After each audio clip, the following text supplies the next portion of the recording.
The art of good garden planting is in the varied combinations of contrasting foliage.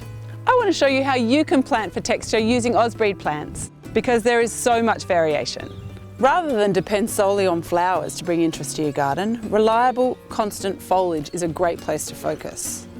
Foliage textures can be many things: glossy, furry, strappy, silver or burgundy, and combining some of these in your garden will really add to the overall appeal.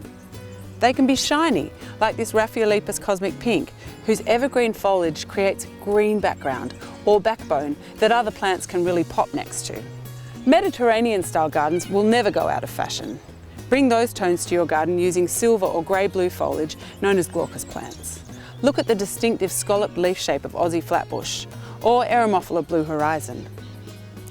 Large and small leaf shapes change up the plant palette too. The small leaves of Westringia Blue Gem are seen as a colour block of deep green at a distance, but up close you really notice the textural foliage. Callistemons have this furry juvenile growth which adds colour and more textural interest in the warmer growing seasons. I can't walk through a garden without running my hands through the plants, and the soft tips of these callistemons are a tactile treat. Strappy-leafed plants add another element, breaking up the bun-shaped or mounding shrubs thanks to their clumping growth habit. The fleshy, generous strap of Agapanthus adds a lushness. A variegated Lomandra, like Lucky Stripe, adds a completely different visual element.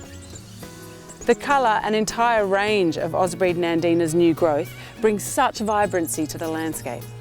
And Canna Merlot Splash is a broad, dark, incredibly dramatic addition to a tropical style or mixed planting palette.